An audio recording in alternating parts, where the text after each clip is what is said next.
M3Y Yo tank. Oh my god, did I make a mistake about this tank? Now, I made a reaction video on this tank when it was first released a week ago, and I played it like a regular heavy tank, like any other heavy tank. I put in the hardening equipment, I put in vertical stabilizers, and I put in some rammers for this tank. And you know, after I played it for the first time, I thought it was okay. It was a not too big deal of a tank, not a bad tank, but not a really great tank. But after playing this for about a week, I've discovered that this tank has a lot more potential than I previously thought, and this is how I set it up now.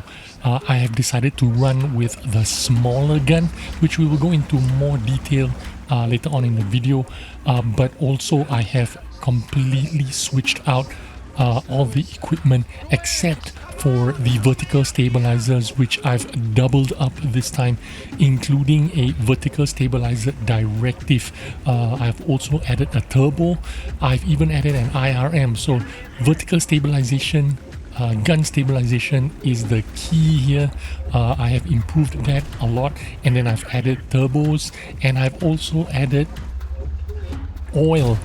You can see I'm using the 105 oil instead of running a repair kit, and we will talk about this in today's video. Now, like I was saying, this is the M3Y Tier 8 Yo tank running the small gun, which is the 240 Alpha gun, but this gun fires a lot faster. This is the gun before you switch to the biggest gun that does the 80 more damage, 320 Alpha, I think. So this gun is basically the Pollack gun, the tier 6 gun. The tier 6 gun, tier 7 gun, and tier 8 guns are the same guns, 240 Alpha guns, but obviously they reload at different times. For instance, the tier 6 tank reloads in 8.6 seconds, the tier 7 reloads in 8.4 seconds, and this tier 8 tank reloads in 6.14 seconds, doing 240 Alpha, just like the tier 6 Pollack tank. Of course, with a tier 8, you are expecting a lot higher alpha. You want something that does a little bit more damage, but imagine you running this tank and you run food and you have BIA crew skills, and if you run a rammer and a rammer directive, you can actually reload in 5.03 seconds, or with purple equipment just under 5 seconds for 240 alpha damage. So that is pretty quick reload, fast firing gun. Now, you don't see me running a rammer here because I can get this reload down to about 5.75 seconds. The reason why I don't run a rammer is I did experiment with rammer and with rammer directives, and I found that yes, I reload a lot quicker, but the problem with the Yo tanks, tier 6, tier 7 and tier 8, I don't know about the 9 and 10 yet, haven't gone into too much details, but the moving dispersion is 0.24. Same with the Pollack, same with the M2Y tier 7, and same with this tier 8 Yo tank. The 0.24 dispersion is absolutely horrible. After all your equipment, vertical stabilizers, and all your good crew and whatever, you can get it down to about 0.20 or 0.19 dispersion, moving dispersion. The moving dispersion is absolutely horrendous. You can actually miss shots with tanks right in front of your face. It makes the experience of knife fighting, close quarter combat really terrible. You can see me missing a few shots on the ELC here that is sitting stationary. Yes, I have a tiny little pixel shot, but I am stationary. The ELC is stationary. I should be able to hit this easily, but I missed a couple of these. So the stabilization is a huge problem for me. So I decided to add more stabilization, doubled up with the vertical stabilizers and a rammer, but it still didn't work out for me. I decided that in the end this was the best setup for me. Double up on the vertical stabilization and an IRM. This brings down the vertical stabilization to 0.16. This is including with a BIA crew and Coca-Cola food consumable. So this helps out the stabilization. It makes close quarter fights a lot better because you can snipe the cupola, hit the weak spots a lot easier. And this is why I've decided to run with turbo to add with the mobility, you know, get greater speed, and then vertical stabilizers and your IRMs. Okay, let's address the next issue, which is the 105 fuel consumable. Instead of taking a repair kit, I decided to run with extra fuel, and this fuel adds 10% more horsepower to the engine. It makes the tank a little bit quicker, and this is why I like it. I am not 100% convinced about running fuel all the time. I do think that the repair kit is kind of important because there is a chance for you to get in need of a repair kit, especially when you get ammo racked, which does happen occasionally. I find that it happens maybe once every 8 games or something like that. But the reason why I decided to ditch the repair kit is because for me, the only reason I have the repair kit on is to repair tracks, and this is a Yo tank with the extra track. It almost never gets tracked. Even when the tracks break off, you can still retreat to safety. So which is why for me the reasoning is, if I don't use, I'm gonna use the repair kit a lot less. Why don't I just get rid of it and increase the mobility instead? Which, for your information, you can look at this map. I got into this position partially because of the help of the turbo and the fuel, which increased my horsepower, got my mobility up there, and get me into this position a lot sooner, which in turn made the enemies stuck in this bowl because they did not dare to commit into this position because I was there first. So in this situation, it's possible that my speed and mobility helped me get into this position and scared them off. I'm not 100% sure. They could have YOLO'd me and killed me, but in this instance, it worked out for me, and this is where I feel like I made the right choice with the running the fuel. You can see there, those pixel shots shooting over the terrain. It was difficult for me to make contact on the thin cupola of the WZ-114, even though the 114 is actually notoriously known for being easy to hit in the cupola.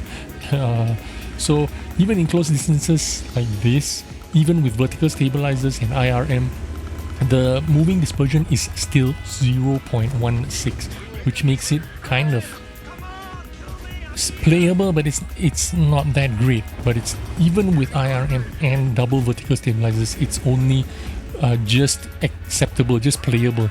I wouldn't say it is the best at all. As soon as the artillery hits me and I'm a little bit stunned, I can't make those shots anymore. And now you can see I'm tracked here. I'm running on my reserve track, but I can still go forward. I can still be in the fight. I can still be in the game, which is what makes this Yo tank kind of special, because I don't need to run. I could take a gamble. Basically, I mean, it is better if I had a repair kit because, it helps you out when you are ammo ranked. But in most situations, you're gonna get tracked more than you are ammo ranked. I don't know about other people, but that is what I have the repair kits there for. 99.9% of the time, it's repairing tracks. It's not for repairing ammo racks, because ammo racks don't happen that often. although you can't completely discount it. It does happen. It just doesn't happen that often. You've got to make that calculation for yourself, whether it is worth to run a a fuel, a 105 fuel, or a repair kit. You got to make that decision for yourself. I have not completely settled on this yet. The jury is still out. I need to play this tank a lot more in order to come to a conclusion if I'm going to run food, or if I'm going to run the repair kit, or I'm going to run the 105 fuel. I haven't completely decided yet. But with that being said, this is what field modifications are for. If you have invested some of your XP into field modifications, then you have the option of swapping out your gear. For instance, you can have your first slot with the hardening for your close quarter fights, fighting in cities perhaps, and then you have your second build with the turbos and the double vertical stabilizers and IRM for open maps like this, where you are going to be shooting tanks more or less from a distance a lot of the times, or you are rushing into positions with a turbo. You could, that's what field modifications are for. And then you can swap out your consumables, maybe one with the repair kit and one with fuel, so that you can swap them out back and forth with field modifications. I wish they would make field modifications be able to swap out between your big gun, the 320 alpha gun and the 240 alpha gun. That would be amazing. This would mean I would be driving around with two guns that I can swap out just before the start of the fight. If I know I'm going to be in a city fight, basically not going to be flanking around too much, or not going to be using my mobility very much, I would probably pick out the 320 alpha gun, slower reload. I will use a hardening equipment and a vertical stabilizer and a rammer, and I will fight with that, as opposed to maybe a map like Prokhorovka or Malinovka, or this map, any kind of open map. I would favor the mobility build and the fast firing 240 alpha gun. Here already done 1970 damage. I'm going to approach with a little bit of caution. Remember, this is a tier 9 matchmaker game, which I could really hurt a lot if I'm trying to fight tier 9 tanks. So I'm going to let the tier 9s fight the tier 9s, and then I'm going to go in for the kill steals. I'm going to go in for the sneaky shots. I'm going to play the support role. I'm going to support that 50 TP, although that 50 TP is a tier 8, not a tier 9. It is a tier 8 premium tank, but it has the armor profile of a tier 9 heavy tank. So he can be a little bit more aggressive, while me more like a tier 8 medium heavy tank. I don't have the armor profile that will hold up against that E75 or Tiger 2 or high penetration guns. So I do need to conserve my HP here a little bit more than a regular or a more heavily armored tier 8 or tier 9 heavy tank. So in tier 9 matchmaker games, I'm gonna be a little bit more cautious with my armor, but more aggressive with my mobility, which you saw me doing there earlier in the game, if that makes sense to you. I know it's getting a little bit convoluted. There is so many options, so many things you need to think about when you're playing all the new tanks, with all the different mechanics, all the different options that you can apply when you are playing the game. I wish it was a little bit more simple, but that's the way the game is in 2022. You've got your tanks with reserve tracks, you've got field modifications, you've got tanks with 2 gun options that are highly competitive, 320 gun, 240 alpha gun, reserve track. Do I need a repair kit or not? Should I focus on mobility and gun handling, or should I reload a little bit quicker with my 320 Alpha gun. Man, there is a lot of things and choices to think about.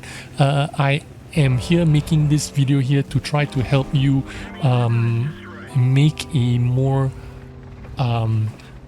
a better judgment for yourself, you know, how you can apply it to your style of gameplay.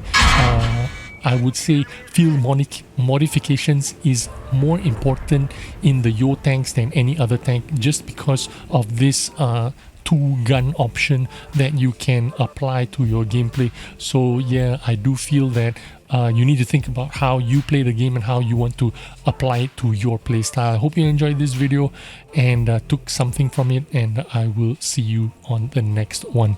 Bye bye.